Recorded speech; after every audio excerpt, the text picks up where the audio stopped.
구독해주시면 앞으로도 정말 유익한 내용들 많이 전해드리겠습니다. 좋아요도 꼭 눌러주세요. 9장. 불가피한 일은 받아들여라. 꼭 그렇다면 달리 방법이 없는 것이다. 물론 이것은 좀처럼 터득하기 힘든 교훈이다. 그러나 권자 위의 왕들조차도 마음에 새겨야 할 교훈이다. 쇼펜하우어도 같은 생각이었다. 인생이라는 항해에서 단념이야말로 필수 불가결한 것이다. 분명한 것은 환경 그 자체가 인간의 행복과 불행을 결정짓는 요인이 아니라는 것이다. 행복은 우리가 환경에 어떻게 적응하느냐에 달린 것이고, 천국과 지옥은 바로 우리 마음에서 결정되는 것이다. 만일 꼭 해야 한다면 우리는 어떠한 역경과 고난을 이겨내고 승리를 얻을 수 있다. 불가능하다고 생각할지 모르지만 우리 내면의 강력한 힘을 이용할 줄만 안다면 어려움은 반드시 극복할 수 있는 것이다. 우리는 자신이 생각하는 것보다 훨씬 강하다. 10장. 당신의 인생을 바꿔놓을 수 있는 8개의 단어. 지금까지 당신이 배운 최대의 교훈은 무엇입니까? 지금까지 내가 배운 가장 중요한 교훈은 생각의 중요성이다. 우리의 가장 중요한 아니 유일무이한 문제는 제대로 된 생각을 하는 일이라 해도 과언이 아니다. 그것이 가능하다면 모든 문제는 속 시원히 해결할 수도 있다. 로마 제국을 통치했던 위대한 철학자 마르쿠스 아우렐리우스는 그것을 이렇게 요약했다. 우리의 인생은 우리의 생각이 만들어가는 대로 규정된다. 행복한 생각을 한다면 우리는 행복해질 것이다. 비참한 생각을 한다면 우리는 비참해질 것이다. 우리가 두려운 생각을 한다면 두려움에 빠지고 병든 생각을 한다면 병에 걸린다. 우리가 실패를 생각한다면 우리는 실패할 수밖에 없다. 심리학의 최고 권위자 윌리엄 제임스는 이렇게 설명하고 있다. 행동은 감정을 따르는 것처럼 보이지만 사실 행동과 생각은 함께 이루어진다. 의지력에 직접 지배를 받는 행동을 조절함으로써 우리는 의지의 지배를 받지 않는 감정을 조절할 수 있다. 다시 말하면 마음을 먹는 것만으로 당장 감정을 바꿀 수 없지만 행동을 변화시킬 수는 있다는 말이다. 일단 행동을 바꾸면 자동적으로 감정도 바뀌게 되기 마련이다. 그는 또 이렇게 말하고 있다. 그래서 쾌활한 기분을 잃었을 때 자발적으로 그것을 되찾을 수 있는 방법은 마치 굉장히 쾌활한 상태인 듯 말하고 행동하는 것이다. 이 간단한 비결이 과연 도움이 될까? 한번 시험을 해보라. 만면에 미소를 띄우고 어깨를 펴고 크게 숨을 들이켠 다음 아무 노래라도 한 소절 불러보라. 만일 노래를 부를 상황이 아니라면 휘파람이나 콧노래도 좋다. 그렇게 하면 대번에 윌리엄 제임스가 한 말을 공감할 수 있을 것이다. 정말로 행복한 듯 행동하면서도 우울한 상태를 유지하기란 육체적으로 불가능하다는 것을 깨닫게 될 것이다. 제임스 알렌의 사색하는 사람이라는 책에 다음과 같은 구절이 나온다. 사람이 타인과 사물에 대한 생각을 바꾸면 놀랍게도 사물이나 다른 사람이 그 사람에 대해 생각하는 것도 바뀌게 마련이다. 생각의 변화가 삶의 물질적인 조건에 급격한 영향을 미치는 것이다. 11장 복수의 큰 대가. 우리가 적을 증오하면 할수록 적이 우리를 지배하게 만드는 결과를 초래한다.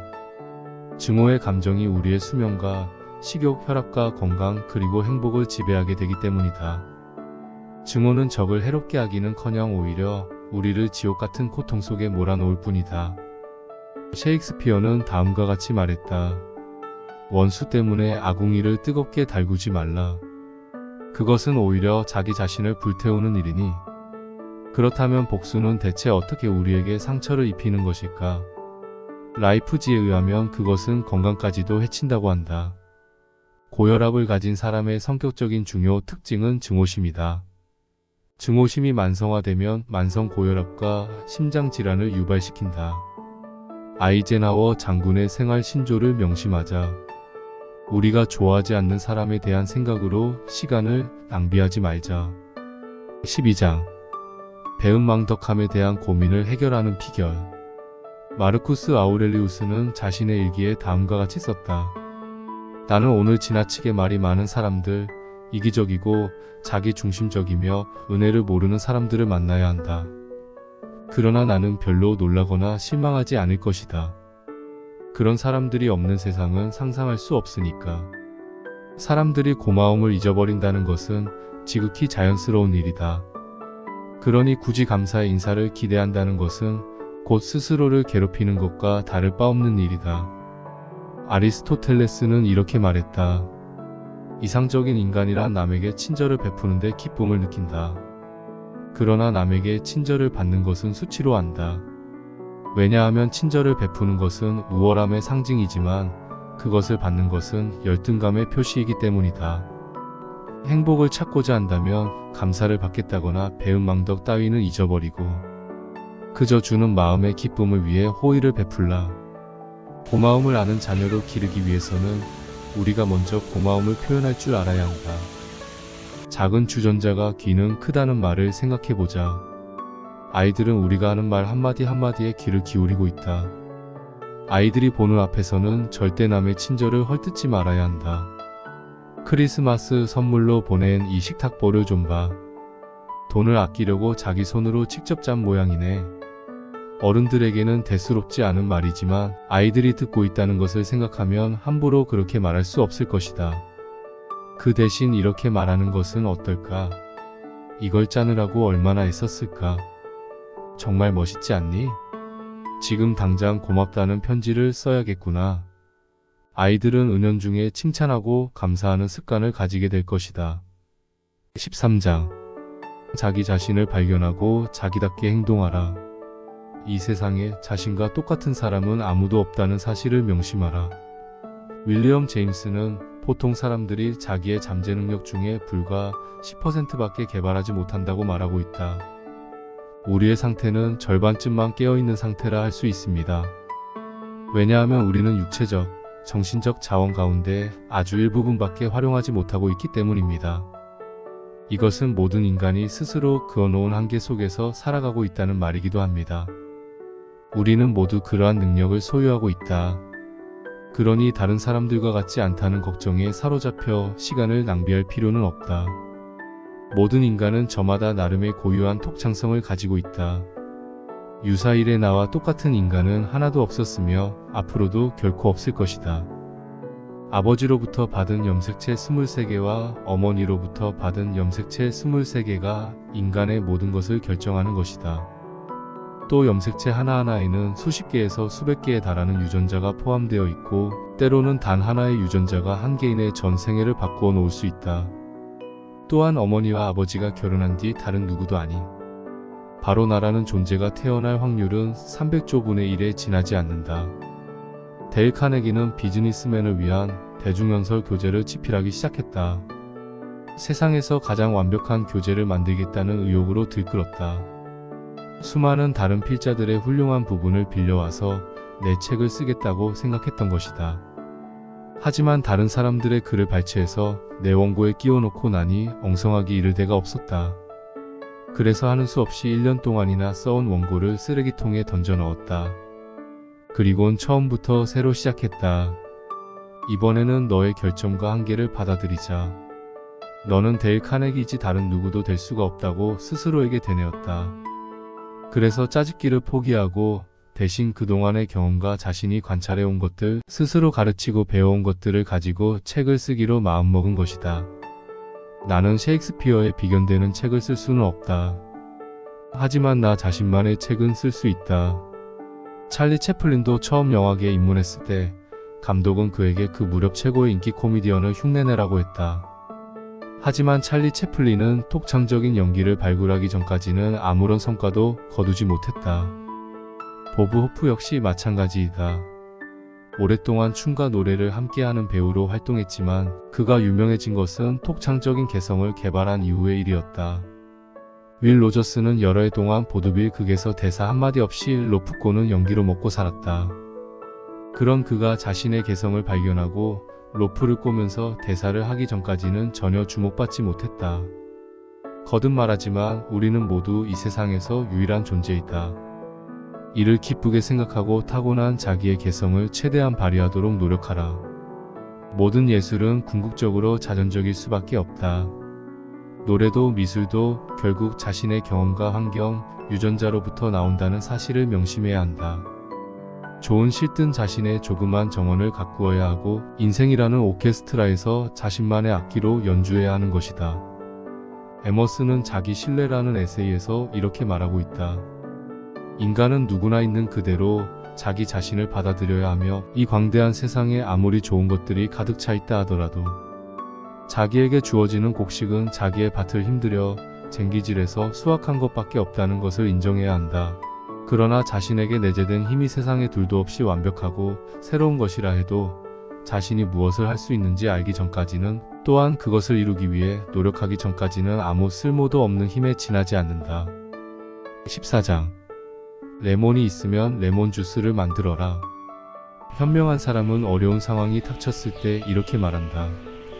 이 불행으로부터 어떤 교훈을 배울 것인가? 어떻게 하면 이런 상태를 개선할 수 있을까? 어떻게 하면 이 레몬으로 레몬 주스를 만들 수 있을까? 해리 에머슨 포스딕은 통찰력이라는 저서에서 이렇게 쓰고 있다. 스칸디나비아에는 북풍이 바이킹을 만든다라는 속담이 있다. 이것은 일종의 우리의 생활에 대한 격려하고 할 수 있다. 그럼에도 안락하고 쾌적한 생활 따위가 인간을 선량하게 만들며 행복하게 한다는 생각은 도대체 어디서부터 비롯된 것일까? 자기 연민에 빠진 사람은 푹신한 소파에 누워 있어도 여전히 자기를 가엾게 여길 뿐이다. 그러나 역사를 통해 증명되었듯이 인간이 어떤 상황이 와도 자기에 대해 책임을 지면 행복은 그 사람의 선악을 불문하고 어떤 사람에게나 찾아드는 법이다. 그런데 우리가 이제는 도저히 가망이 없다고 절망했을 경우에도 도저히 레몬을 레몬 주스로 만들 엄두조차 나지 않는 상황이라도 노력을 게을리하지 말아야 할 이유가 두 가지 있다. 첫 번째 이유. 그럼에도 불구하고 어쩌면 성공을 거둘 수 있을지도 모르기 때문이다. 두 번째 이유. 비록 성공하지 못한다 해도 단점을 장점으로 바꾸려고 노력하다 보면 뒤를 돌아보는 대신 앞을 보게 되며 부정적인 사고를 긍정적인 사고로 바꿔놓기 때문이다. 또한 그것은 창조적인 에너지를 발휘하게 하여 이미 지나가 버린 과거를 놓고 한숨을 쉴 시간을 가질 수 없도록 바쁘게 만들기 때문이다. 15장. 14일 만에 우울증을 치료하는 방법. 위대한 심리학자 알프레드 아들러는 자신을 찾아오는 우울증 환자들에게 다음과 같이 말하곤 했다. 이 처방을 따르면 당신은 14일 만에 완쾌될 겁니다. 날마다 어떻게 하면 남을 기쁘게 해줄 수 있을지 생각해 보십시오. 나는 그들에게 말한다. 밤에 잠이 오지 않거든 남을 기쁘게 해줄 수 있는 방법이 무엇일까 한번 생각해 보십시오. 아주 유익한 시간이 될 뿐더러 당신의 건강에도 큰 도움을 줄 겁니다. 다음날 그 환자를 만나면 또 물어본다. 내가 한 말을 생각해 보셨습니까? 그들은 대답한다. 지난밤에는 자리에 눕자마자 골아떨어졌어요. 어떤 사람들은 이렇게 반문한다. 왜 내가 다른 사람들을 기쁘게 해야 합니까? 아무도 나를 기쁘게 하지 않는데 말입니다. 그러면 나는 이렇게 대답한다. 당신의 건강을 위해서입니다. 다른 사람들은 나중에 그 대가를 치르게 될 겁니다. 아들러 박사는 여기에 덧붙여 매일 한 가지씩 좋을 일을 하라고 권하고 있다. 그렇다면 좋은 일이란 무엇인가? 선행이란 다른 사람의 얼굴에 기쁨의 미소를 짓게 하는 것이다. 그렇다면 어째서 선행을 하는 것이 우리에게 놀라운 효과를 가져오는 것일까? 다른 사람을 기쁘게 해주려면 걱정과 두려움과 우울증의 원인이 되는 자기 자신의 고민에 대해 생각할 겨를이 없어지기 때문이다. 정신과 의사를 찾는 사람들이 남을 돕는 일에 관심을 갖는다면 그들 중 3분의 1은 저절로 병이 나을 것이다. 정신분석학자 칼 융도 그런 말을 했다. 내 환자 중에 3분의 1은 임상적으로 규명할 수 있는 신경성 질환이 아니라 삶에 대한 무의미함과 공허함으로 인한 고통이다. 다시 말해 그들은 엄지손가락을 들어 지나가는 차를 공짜로 얻어 타려 하지만 차들은 하나같이 거들떠보지도 않고 그냥 지나치고 마는 것과 같다. 그리고 나서 정신과 의사를 찾아와 더덥고 무의미한 삶을 하소연하는 것이다. 그들이 놓치고 나서는 자기 이외의 모든 사람들을 비난하며 자기 중심적인 욕망을 세상이 채워주지 않는다고 외쳐대고 있는 것이다. 이렇게 말하는 사람들이 있을지도 모르겠다. 나는 그저 그런 나날을 살아가고 있을 뿐이다. 하루에 8시간씩 지루한 일을 해야 하며 단 한 번도 극적인 사건 따위는 벌어지지 않았다. 그런데 어떻게 내가 다른 사람들을 돕는데 관심을 가질 수 있겠는가? 또 왜 그래야 하는가? 그것이 무슨 도움이 되는가? 당연한 질문이다. 그러나 당신의 일상이 아무리 평범할지라도 살아가면서 마주치는 사람들이 있을 것이다. 당신은 그들을 위해서 무엇을 하는가? 그냥 스쳐 지나가는가? 아니면 그들에 대해 알고자 노력해 본 적이 있는가? 당신의 우편물을 배달해 주기 위해 1년에 수백 마일을 돌아다니는 우체부를 생각해 본 적이 있는가? 그가 어디에 사는지, 일은 피곤하지는 않은지 물어본 적이 있는가? 가게 점원이나 길모퉁이에서 당신의 구두를 닦아주는 청년에 대해서는 또 어떤가? 그들도 당신과 마찬가지로 고민과 꿈과 야심에 불타는 인간이다. 그들도 마찬가지로 누군가와 기쁨을 나누고 싶어 한다. 하지만 당신은 그들에게 그들의 삶에 진지한 관심을 가져본 적이 있는가? 우리 모두가 플로렌스 나이팅게일이나 사회개혁가가 될 것까지는 없다. 단지 당신이 만나는 사람들을 상대로 관심을 갖는 것으로 충분하다. 그것이 당신에게 무슨 이익이 되냐고? 보다 큰 행복과 보다 큰 만족감 그리고 보다 큰 자부심을 느낄 수 있다. 아리스토텔레스는 이런 태도를 일컬어 절제된 이기주의라고 불렀다. 조로아스터는 또 이렇게 말했다. 남에게 선행을 베푸는 것은 의무가 아니다. 그것은 자신의 건강과 행복을 증가시켜주는 기쁨이다. 벤자민 프랭클린은 이것을 간단히 요약해서 남에게 선을 행하면 그것은 자기 자신에게 최선의 행동을 하는 것이 된다고 말했다. 뉴욕 심리학 이사인 헨리 시링크는 이렇게 말한 바 있다.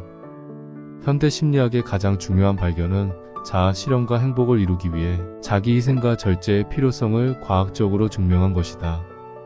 남에 대한 관심은 자신을 고민에서 해방시켜줄 뿐만 아니라 많은 친구들을 얻게 해준다. 예일 대학의 윌리엄 리옹 펠프스 교수는 이렇게 대답했다. 나는 호텔, 이발소, 구멍가게 어디를 가나 누구를 만나든 칭찬 한마디씩을 꼭 합니다. 그것은 사람들은 기계의 부속품이 아니라 개성을 지닌 인격체로 생각한다는 전제하에서 시작된 것이지요. 가게 점원 아가씨에게는 아름다운 눈이나 머리 모양을 칭찬해주고 이발사에게는 다리가 아프지 않느냐, 어떻게 해서 이발사가 되었느냐, 언제부터 이발관을 시작했느냐 등등 질문을 하는 것이지요. 나는 청소부나 짐꾼들에게도 종종 악수를 청합니다. 별것 아닌 것 같지만 당사자는 하루 종일 기분 좋게 일을 할 수 있는 힘을 얻기도 합니다.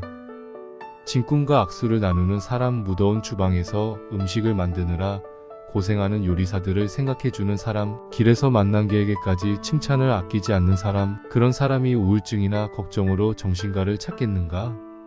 중국 속담에는 이런 것이 있다. 남에게 장미꽃을 바치는 사람의 손에는 언제나 향기가 남는다. 인류 역사상 가장 도덕적인 가르침은 예수 그리스도의 다음과 같은 말이다. 자기의 생명을 얻으려는 자는 잃을 것이요 나를 위해 생명을 잃는 자는 영생을 얻으리라. 미국의 가장 유명한 무신론자 시어도어 드라이저도 이렇게 단언했다. 삶의 기쁨을 원한다면 모든 일을 자신만을 위해서 뿐만 아니라 타인을 위해서도 생각하고 계획해야 한다. 왜냐하면 자기의 기쁨이란 다른 사람들에게 주는 기쁨과 다른 사람들로부터 받는 기쁨에 의해 결정되기 때문이다.